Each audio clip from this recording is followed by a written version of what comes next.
ग्रामीण पोलिसांनी एका मोठ्या गुन्ह्याचा उलगडा केलेला आहे। पोलीस भासावून नागरिकांकडून दागिने लुटणाऱ्या इराणी टोळीला अखेर अटक करण्यात आलेली आहे। या टोळीने तब्बल 29 लाख रुपयाचे सोने, दागिने व वाहन लंपास केली होती। पोलिसांनी 25 वेगवेगळ्या गुन्ह्याची कबुली आरोपींनी दिल्याची माहिती दिली आहे। ही टोळी तब्बल 29 लाखाचे सोने, दागिने, वाहन आणि बनावट पोलीस ओळखपत्रासह दर्शक माजवत होती। तब्बल 9 गुन्ह्यांची कबुली या आरोपींनी दिली आहे, ज्यात अमरावतीसह रायगड, नागपूर, भंडारा, सोलापूर, गडचिरोली, गोंदिया तसेच तेलंगणा, छत्तीसगड, बिहार, उत्तर प्रदेश इत्यादी राज्यही आहेत।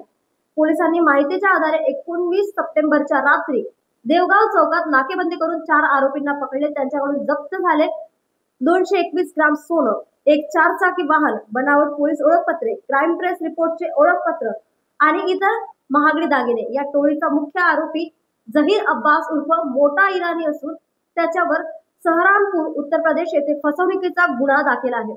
त्याच्यावर 15,000 रुपयाचे बक्षीस जाहीर झालेले आहे। पोलीस अधीक्षक विशाल आनंद आणि अपर पोलीस अधीक्षक पंकज कुमावत यांच्या मार्गदर्शनाखाली स्थानिक गुन्हे शाखेने ही कारवाई केली आहे। पोलीस निरीक्षक किरण वानखेडे यांच्या नेतृत्वाखाली टीमने आरोपींना अटक केली। ही कारवाई गावकरी आणि परिसरासाठी मोठा दिलासा ठरली असून पोलिसांनी कडक कारवाई सुरू ठेवण्याचे आश्वासन दिलेले आहे। न्यूज एक्सप्रेस साठी अमरावती ग्रामीण भागातून सचिन करडे यांची बातमी।